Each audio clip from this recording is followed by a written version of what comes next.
Hello everyone, मैं मुकुल अग्रवाल आप सबका आप ही के यूट्यूब चैनल पे स्वागत करता हूं। और ये जो लॉकडाउन का टाइम फ्रेम है बहुत ही एक्शन और बहुत ही लर्निंग का है। हमने आप लोगों के लिए फंडामेंटल की सीरीज बनाई, बहुत कुछ सीखने को मिला और वेदांता ने एक और नया टॉपिक लाके रख दिया, डीलिस्टिंग का। गजब कमेंट आए, लोगों को पता ही नहीं डीलिस्ट के बाद क्या होगा। ये मुझे बहुत ही ज़्यादा आश्चर्य भी हुआ और दुख भी हुआ कि हम लोग अपने मेहनत की कमाई मार्केट में लगा रहे हैं और इतनी बेसिक सी जानकारी जो हमें रहनी चाहिए। आज हम दुकान खोलते हैं तो दुकान बंद होने के बाद हम क्या कर पाएंगे, आज फैक्ट्री खोलते हैं क्या कर पाएंगे, सारी जानकारी रखते हैं तभी करते हैं। एग्जैक्टली शेयर मार्केट में बिल्कुल वही जानकारी होनी चाहिए। तो आज डी लिस्टिंग के बारे में बहुत कुछ जानेंगे एक ही वीडियो में, और डी लिस्ट वाले शेयर में तेजी क्यों आती है वो भी जानेंगे, और फिर वेदांता की केस स्टडी करेंगे जिससे आपको सब कुछ बहुत साफ सुथरा आपकी भाषा में समझ में आ जाए और बिल्कुल आपकी लैंग्वेज में। तो जो भी नए लोग हों, चैनल को सब्सक्राइब कर लें, बेल आइकॉन का बटन प्रेस कर लें, क्योंकि यहां मिलेगी वीडियो आपकी लैंग्वेज में। तो आपने किसी शेयर में इन्वेस्ट किया है और डिलिस्ट हो गया तो क्या होगा, यही तो सवाल है ना आपका। पैसा डूब जाएगा, पैसे मिलेंगे, क्या करना है? तो चलिए जानते हैं पहले डिलिस्टिंग होता क्या है। जैसे आईपीओ के थ्रू क्या होता है, कंपनियां लिस्ट होती हैं, एग्जैक्टली उसका वाइस वर्सा है डीलिस्ट, कि कंपनी स्टॉक एक्सचेंज से खुद के शेयर को हटवाती है, कंपनी के शेयर को हटाती है। उसके बाद कोई भी आदमी उस शेयर में खरीदी बिक्री नहीं कर सकता है। इसका मतलब है एनएससी बीएससी में उस शेयर की खरीदी बिक्री नहीं होगी। ये है डीलिस्ट। अब किसी कंपनी के शेयर को डीलिस्ट क्यों किया जाता है, तो दो तरीका है। देखिए कितनी डिटेल में बता रहा हूं। वॉलंटरी डीलिस्टिंग और कंपलसरी डीलिस्टिंग। वॉलंटरी क्या है, कई बार कंपनी खुद ही अपने शेयर को डिलिस्ट करवाना चाहती है, जो वेदांता में हो रहा है। इसके पीछे कारण क्या है, तो कई कारण है। कंपनी को लगता है कि उसके शेयर की कीमत उसकी सही वैल्यू नहीं दिखा रही है। प्रमोटर खुद का सारा हिस्सा कंट्रोल करना चाहते हैं। और अगर कभी क्या होता है, कंपनी के शेयर के ट्रेडिंग में शेयर जो कंपनी होती है उसमें ट्रेडिंग बहुत कम होती है या ना के बराबर होती है, तो फिर कंपनी चाहती है अरे यार हटाओ, नहीं हो पा रहा है, तो इसको बोलते हैं वॉलंटरी। दूसरा है कंपलसरी। कंपलसरी में सेबी का डंडा पड़ता है कि भैया तुम बड़े गड़बड़ आदमी हो, तुमको अब हम रखेंगे नहीं, तुम्हारे पे बड़ा कंप्लेन आ रहा है, आप तुम कंप्लांस को फॉलो नहीं कर रहे हो, मारो और भगाओ कंपनी को। कैसा लगा आपकी भाषा में, समझ में आया? तो ये है कंपलसरी।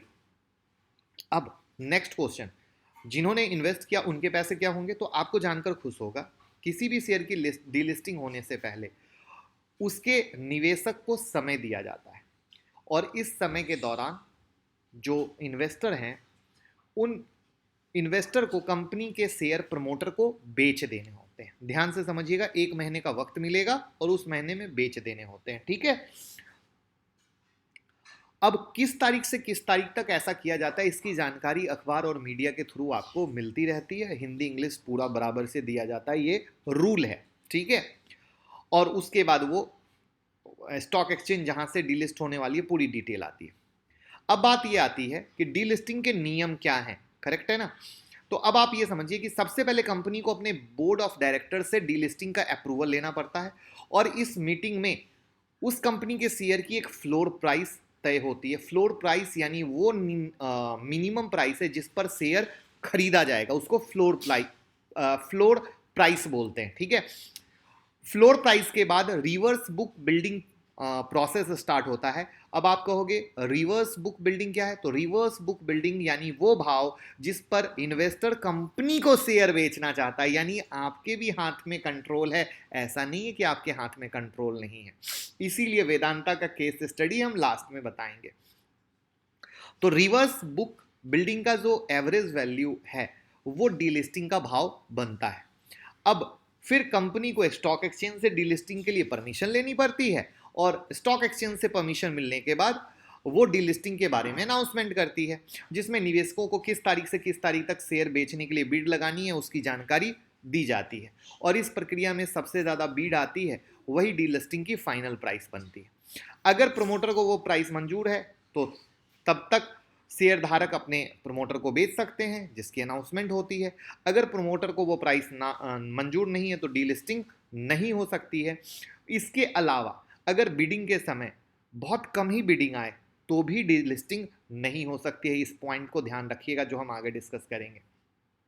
अब डीलिस्टिंग की शर्तें क्या है, तो 90% प्रमोटर के पास 90% हिस्सेदारी होना, ठीक है, 90% शेयर होल्डर की लिखित सहमति होना तभी कंपनी डीलिस्ट हो सकती है। यानी एग्जाम्पल के लिए किसी के पास, प्रमोटर के पास 50% है, तो उसको 40% शेयर होल्डर की भी सहमति चाहिए, तभी डीलिस्ट हो सकता है। सेबी के नियम के मुताबिक, जैसा कि मैंने बताया कि प्रमोटर मर्चेंट बैंकर की सलाह लेते हैं और शेयर का एग्जिट प्राइस तय करते हैं, फिर सूचना दी जाती है, सूचना देने के बाद ये प्रोसेस स्टार्ट होता है। ठीक है, अब ऐसी कंडीशन में इन्वेस्टर के पास क्या क्या ऑप्शन है? तो जैसा कि मैंने बताया कि अखबार मीडिया के द्वारा न्यूज़ दी जाती है, इन्वेस्टर इन खबर को पढ़कर फैसला लेते हैं। इन्वेस्टर के पास कंपनी के डीलिस्ट होने के बाद भी 1 साल तक का टेंडर, स्टॉक को टेंडर करने का समय होता है, यानी प्रमोटर को जरूरी रूप से खरीदने का अधिकार होता है। 1 साल के बाद इन्वेस्टर और प्रमोटर की म्यूचुअल अंडरस्टैंडिंग के द्वारा शेयर खरीदे या बेचे जाते हैं। अगर प्रमोटर इन स्टॉक को नहीं खरीदता है तो इन्वेस्टर हमेशा के लिए कंपनी में बना रहेगा और डिविडेंड जैसी चीज़ों का फायदा लेता रहेगा, लेकिन वो एक्सचेंज में ट्रेडिंग नहीं होगी, लेकिन आपको 1 महीने के अंदर बेच देना चाहिए। अब अगर 1 महीने में आप शेयर नहीं बेच पाते हो तो क्या होता है? तो जैसा कि मैंने बोला, 1 महीने का समय मिलता है और आपके पास मैक्सिमम 1 महीने में नहीं बेच देते हो तो 1 साल का समय रहता है, लेकिन उस 1 महीने के बाद आप एक्सचेंज में नहीं बेच सकते हो। तो अगर शेयर आप किसी अन्य खरीदार को खोजकर ट्रांसफर कर सकते हो या फिर कंपनी की लिस्टिंग की उम्मीद कर सकते हो, बट ऐसा होता नहीं है कि फिर से लिस्टिंग हो। और ये सब एक बेहतर ये होता है कि जो वो टाइम फ्रेम मिलता है उसमें एक मामला सलटा देना चाहिए। अब लिस्टिंग से क्या फ़ायदे हैं, क्या नुकसान है, तो ये ध्यान से समझिए कि आपकी खरीद कीमत और डीलिस्टिंग की फाइनल प्राइस उस पर डिपेंड करेगी। यानी डीलिस्टिंग किस रेट पे हो रही है, वहाँ से वो चीज़ फाइनल होगी। कई बार वॉलंटियर डीलिस्टिंग के दौरान क्या होता है, कंपनी बाजार भाव से ज़्यादा दाम पर शेयर खरीदती है। जैसे अभी वेदांता में वो बाजार भाव से दिखाने को बाजार भाव है, बट अगर रियलिटी देखा जाए तो वो कहीं ना कहीं जो फंडामेंटल वैल्यू है उससे वो कम लेवल पे आपको दे रही है। ये मामला हम अभी डिस्कस करेंगे। तो ऐसे समय में हमें काफ़ी कुछ चीज़ों को देखना पड़ता है। अब एक जो सबसे बड़ा सवाल है कि डीलिस्टिंग के समय में तेज़ी क्यों आती है, तो एक तो सबसे पहले समझिए ये पूरा का पूरा इंटरनल गेम होता है। अभी वेदांता में हुआ, ऐसा नहीं कि वेदांता में, इससे पहले भी बहुत बार बिनानी सीमेंट में भी हुआ था, एस्टेक सॉफ्टवेयर में भी हुआ था, एटलस कॉपको में भी हुआ था। तो इस तरह की चीज़ें क्या होती है कि पहले से खबर आ जाती हैं, जैसा वेदांता में हुआ। तो लोगों को ये लगता है कि ये जो कंपनी प्राइस ऑफर करी है, ध्यान से समझिएगा, ये एक्चुअली जो शेयर होल्डर हैं वो उस प्राइस को मंजूर नहीं करेंगे और कंपनी को बढ़ के प्राइस देनी पड़ेगी। ड्यू टू दैट रीज़न वो उस बढ़ी हुई प्राइस के उम्मीद में नीचे से लेते हैं कि हम यहाँ पे ऊपर में बेच के निकल जाएंगे। ये इन्वेस्टर नहीं होते, ये प्योर ऑपरेटर, मैनिपुलेटर या रिस्क ट्रेडर होते हैं जो इस तरह का गेम खेलना पसंद करते हैं इंटरनल न्यूज़ के आधार पे। लेकिन नॉर्मल ट्रेडर को इस तरह की चीज़ों में दूर दूर तक नहीं जाना चाहिए इन चीज़ों के आधार पे। ठीक है, तो ये वो चीज़ें थी जिसके आधार पे, जिसके कारण जो डिलिस्टिंग स्टॉक में तेजी आती है, जो मोस्टली, आप ये कहो मोस्टली ट्रैक रिकॉर्ड आज तक यही कहता है कि चूंकि कंपनी भी देखो, डिलिस्ट अगर मान लो वॉलंटरी है तो कंपनी ये चाहेगी कि हम तो कम से कम रेट में भैया माल को ले लें जिससे हम ऑनर बन जाएं, जैसे वेदांता में हो रहा है। तो एग्जैक्टली लेकिन वो होना मुश्किल होता है। तो यहाँ पे जो मैनिपुलेटर ऑपरेटर होते हैं उस लोअर प्राइस का फायदा उठाते हैं। अब जहाँ तक वेदांता की बात है, ये था डीलिस्ट का पूरा प्रोसेस। कैसा लगा आपको आपकी भाषा में, प्लीज़ ज़रूर कमेंट बॉक्स में बताइएगा। अब बात करते हैं वेदांता की केस स्टडी। अब देखिए, डीलिस्ट करने के लिए वेदांता को बोर्ड की मंजूरी की आवश्यकता है, करेक्ट। वो बोर्ड मीटिंग कब होने वाली है? 18 मई को। अब कंपनी को तब पोस्टल बैलेट के माध्यम से अपने अपनाए गए विशेष प्रस्ताव के माध्यम से माइनॉरिटी शेयर होल्डर की मंजूरी आवश्यकता है। अब देखो आवश्यकता है, अब जो जो मैंने बताई आपको बात, देखो कितने आसानी से समझ में आएंगे। और इसके लिए प्रस्ताव के पक्ष में 2 बार वोट की आवश्यकता है। इवन मामला यहीं खत्म नहीं होता है। आपको पता होगा वेदांता का एडीआर अमेरिका में भी है, तो वेदांता को अमेरिका और भारत में रेगुलेटरी अप्रूवल की आवश्यकता होगी क्योंकि इसके एडीआर दिए गए हैं। फिर यह एक फाइनल फ्लोर प्राइस निर्धारित करेगा। फिर एक रिवर्स बुक बिल्डिंग प्रक्रिया शुरू होगी। फाइनल एग्जिट प्राइस इस तरीके से निर्धारित किया जाएगा कि प्रमोटर की हिस्सेदारी 90% तक बढ़ जाए और कंपनी के पास फाइनल एग्जिट प्राइस को स्वीकार या अस्वीकार करने का पूरा पावर रहेगा। तो अब हम देखते हैं शेयर होल्डिंग पैटर्न वेदांता का, तब हम प्रैक्टिकल और चीज समझेंगे। अब शेयर होल्डिंग की बात करते हैं, लेकिन शेयर होल्डिंग पैटर्न से पहले ये वेदांता की वीडियो मैंने बनाई है, ये वीडियो जरूर देखिएगा, तभी इस केस स्टडी को समझ पाइएगा। क्योंकि केस स्टडी में मैं ज्यादा उस न्यूज पे नहीं जाऊंगा, सिर्फ प्रैक्टिकल पॉइंट पे आऊंगा जो आपको फायदा हो। तो ऐसे इस वीडियो के डिस्क्रिप्शन में भी लिंक डाल दूंगा, बाकी आप ये वीडियो के सेक्शन में भी जाके ये वीडियो को आप देख सकते हो। तो पहले वेदांता का चार्ट देख लो। आज गैप अप ओपनिंग हुई थी और फाइनली वापस गिरा है। कल की क्लोजिंग 89 की थी, अभी 90 के पास चल रहा है। और जहां तक अब हम शेयर होल्डिंग पैटर्न की बात करते हैं, जिसमें हम आ गए यहाँ होल्डिंग पे, और ये मार्च 2020 का है। अब देखो प्रमोटर होल्डिंग कितनी है, 50.13, करेक्ट है।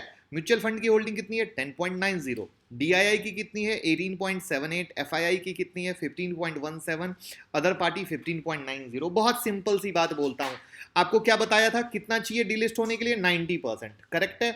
जो इन्होंने प्राइस दिए हैं वो बहुत कम है। एकदम मैंगो पीपल की भाषा में समझने की कोशिश कीजिएगा। क्या मेरा सवाल है, म्यूचुअल फंड वाले इतने बेवकूफ हैं, डीआईआई वाले इतने बेवकूफ हैं, एफआईआई वाले इतने बेवकूफ हैं कि इतने कम प्राइस पे इनको अपना शेयर दे देंगे? क्या इतने कम प्राइस पे इनको दे देंगे? मेरा सवाल आपसे है, प्लीज कमेंट बॉक्स में बताइएगा। आप लोग जो परेशान हो रहे थे प्लीज जरूर बताइएगा। या तो बेवकूफ होंगे तो देंगे, वरना कोई हालत में अपना नहीं देंगे। आपको भी क्या करना है, आपको इस डी लिस्ट के प्रोसेस में पार्टिसिपेट ही नहीं करना है, आपको अपना शेयर देना ही नहीं है। ये हुआ वो होल्डिंग पैटर्न जो आपको बहुत ही राहत दे रहा होगा। अब आते हैं इस ओवरव्यू पे, जहां पे आप ये देखिए इसका जो पी रेशियो है वो 4.69 है, सेक्टर पी से काफी कम, और पीवी रेशियो बहुत कम, जो कि सेक्टर पीवी से भी कम है। अब पीवी रेशियो एक बड़ा मैटर है, जिसके लिए मुझे एक अलग से वीडियो बनानी पड़ेगी। ऑलरेडी डीलिस्ट की वीडियो मैं बना चुका हूं, तो मैं आपके लिए एक पीवी रेशियो की वीडियो अलग से बना दूंगा। बट आप ये समझो कि ये जो आपको प्राइस ऑफर कर रहे हैं वो बहुत कम है, इनको प्राइस ऊपर देना ही पड़ेगा। आप मैंगो पीपल की भाषा में ये समझो कि आपको पार्टिसिपेट नहीं करना चाहिए। और मुझे लगता है, शायद मैं गलत भी हो सकता हूं, कि ये जो भी इनके होल्डिंग में हैं, वो इनको जो इन्होंने लोअर प्राइस ऑफर किया है 89 रुपीज का, जिसके लिए इनका इन्वेस्टमेंट आएगा 16,200 करोड़ रुपए का। लमसम जो है ना इनकी इन्वेस्टमेंट आने वाली है वो 16,200 करोड़ की आने वाली। ये क्या चाह रहे हैं कि हम इसको पूरा प्राइवेट कर लें और पूरा का पूरा सस्ते, जो मौका सस्ते में कोरोना के कारण मिल रहा है उसका पूरा फायदा उठाएं। एग्जैक्टली जो कंपनी की सोच है वो ये है। तो अब मुझे यह लगता है कि इनको कहीं ना कहीं अपनी प्राइस बढ़ानी पड़ेगी। जब लोग पार्टिसिपेट नहीं करेंगे तो कहीं ना कहीं डिलिस्टिंग ऊपर के प्राइस में होगी। बाकी और जो भी खबर आएगी मैं आपको अपडेट करूंगा। उसके लिए चैनल को सब्सक्राइब करके बेल आइकॉन बटन प्रेस करके जरूर रखिएगा, और टेलीग्राम ट्विटर से जरूर जुड़े रहिए। उसका लिंक डिस्क्रिप्शन बॉक्स में होता है। क्योंकि आज भी दिन भर जितनी खबर हुई, कल रात में भी जितनी खबर हुई, पूरी की पूरी टेलीग्राम ट्विटर पे आती रही। तो आपको सारी खबर सबसे पहले मिलेगी विदाउट मिसिंग। बाकी निफ्टी के एनालिसिस की वीडियो आज रात में आएगी, जैसे ये हर रात में आती है। तो जरूर शेयर करें लोगों के साथ, जिससे सबको इंफॉर्मेशन मिले। जो लोग परेशान हैं डीलिस्ट में हमारा क्या होगा, उनकी हेल्प हो पाएगी, जैसे हम आपकी हेल्प कर रहे हैं। कंटेंट पसंद आए तो बिल्कुल कंजूसी मत करना। Thank you so much.